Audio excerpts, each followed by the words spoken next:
In this video, we're unlocking the 13 timeless principles from Napoleon Hill's Think and Grow Rich, the blueprint followed by millionaires, visionaries, and empire builders for over a century. Mastering the mindset of wealth is a journey, and that journey begins with the first principle: desire. Not hope, not a wish, not the vague someday dream you scribbled on a napkin. I'm talking about white-hot, obsessive, burning desire. The kind that keeps you moving when there's no applause, no money, no proof. The kind that turns every no into fuel, every failure into fire. Hill called it the starting point of all achievement, because without it, the engine of creation never turns over. You must want it, desperately. Not like a child wants candy, like a man dying of thirst wants water. Desire is not a feeling, it's a vow. The second you choose it, really choose it, you've already begun to change the world.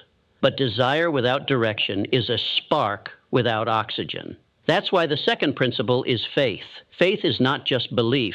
It is belief made muscle. Belief that acts, even when the facts say otherwise. When the bank account says zero, when the odds say impossible, when your past screams, you're not good enough, faith whispers back, I am already becoming what I seek. You must see the invisible before you can create the visible. Every fortune began in a mind that refused to back down. Edison failed 1,000 times. Ford was laughed out of meetings. Oprah was told she'd never make it on television. But their minds were rooted in faith, not fear. Faith backed by emotion. Faith reinforced daily through repetition and vision and thought. That leads us to the third principle: autosuggestion. The practice of feeding your mind the reality you choose until it becomes the only reality you live. This is not magic. It's mental conditioning. It's the repetition of thought, the reprogramming of the subconscious. Hill knew this before neuroscience could even catch up. The human mind becomes what you tell it to become. Your words are commands. Your thoughts are blueprints. Every time you say, I can't, you cast a vote for defeat. But every time you say, I will, even when your knees shake, even when your voice cracks and you tilt the universe in your favor. So write your affirmations, speak your vision, obsess over it, tattoo it to the walls of your mind. You're not lying to yourself. You're constructing yourself. But what good is desire, faith, and suggestion if you don't know what you're aiming at? The fourth principle is specialized knowledge. Not more facts, not more trivia. Focused knowledge, intentional mastery, knowing exactly what problem you solve, for whom and how, and becoming lethal in your lane. General knowledge is everywhere. It's free, it's powerless, but specialized knowledge turns a mechanic into Henry Ford,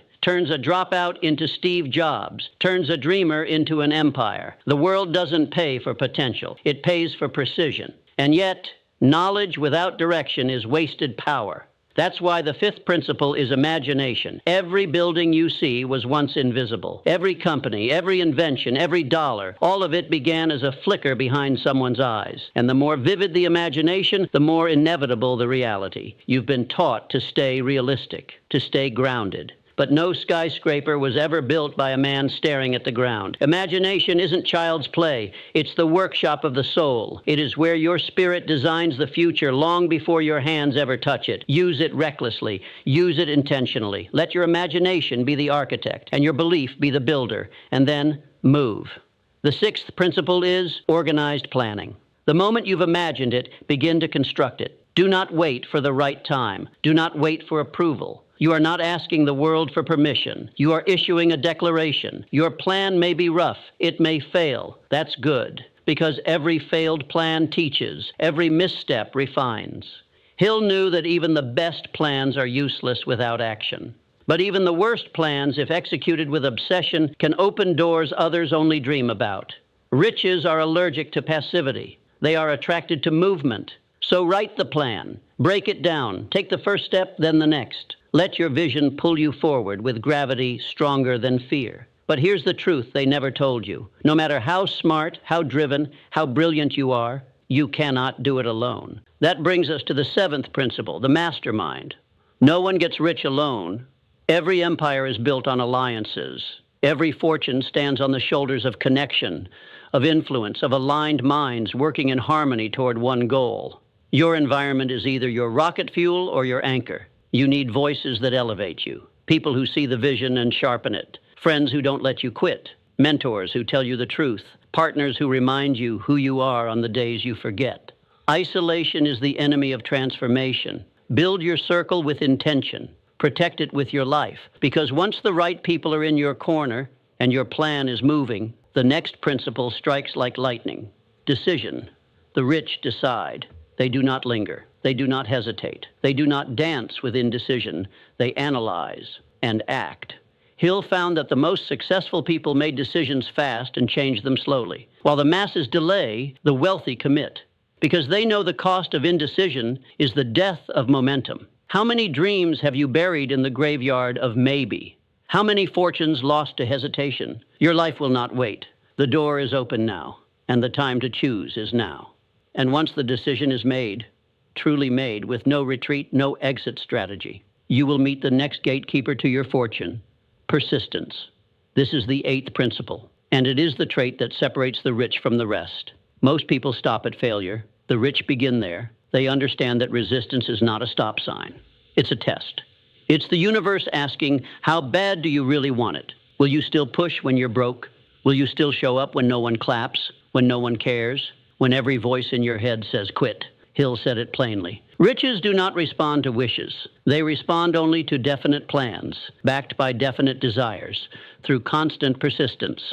That means when your plan falls apart, you stay. When your product fails, you stay. When the investors say no, the launch goes wrong, the partner walks away, you stay. You adapt, you rebuild, you persist.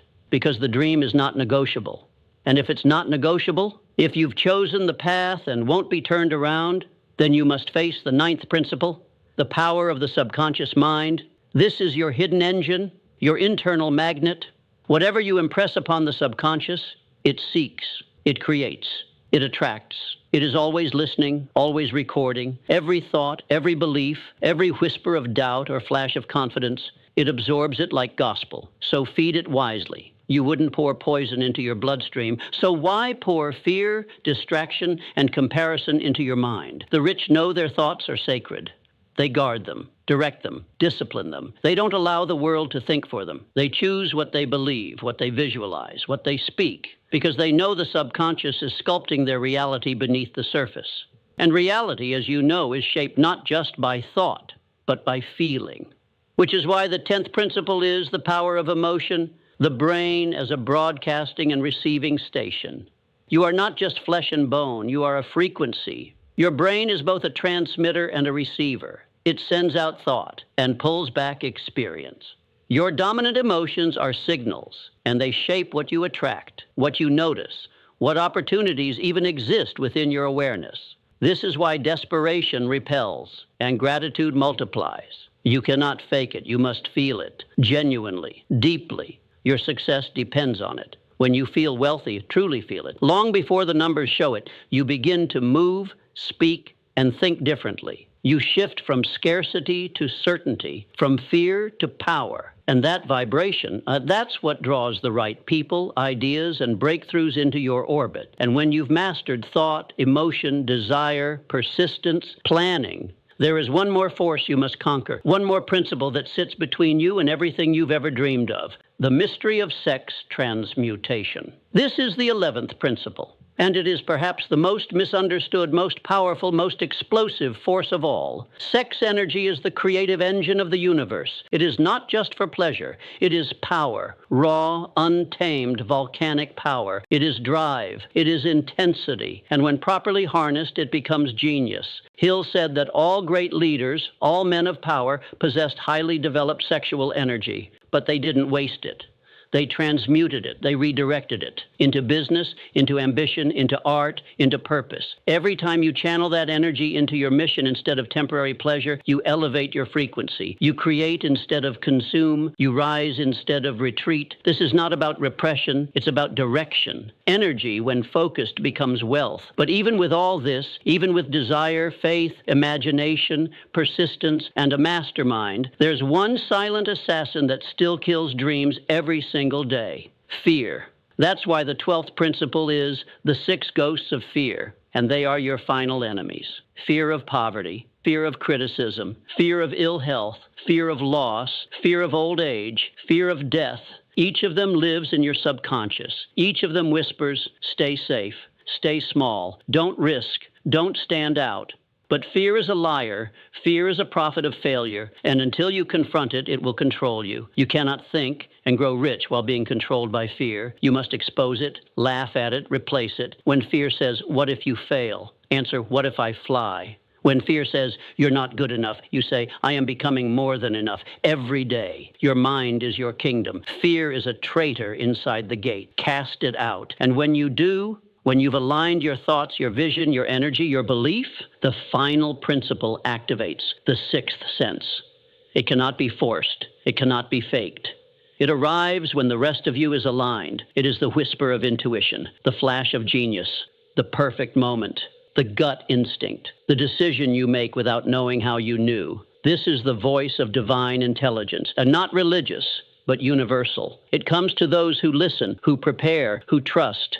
It is the crown on the architecture of thought. Hill described it as the door to the temple of wisdom. It is beyond reason, but not beyond reach. You don't chase it. You become the person who hears it. And when that voice arrives, you will know it. You will feel it. And you will act on it without hesitation, without apology, without fear. Because by then, you will not be the same person who started this journey. Because riches don't change you. They reveal you. They expose the fire that was buried beneath doubt. They uncover the power that was always there, waiting for a reason to rise. But you won't get there by accident. You must decide. Right here, right now. No more waiting, no more wishing, no more blaming. The 13 principles aren't a checklist. They are a way of being. When you become the desire, when you embody the faith, when you live the discipline, the world bends, the opportunities appear, the results chase you. This is what it means to think and grow rich, not to read the book, to become the book, to turn thought into wealth, belief into action, vision into legacy.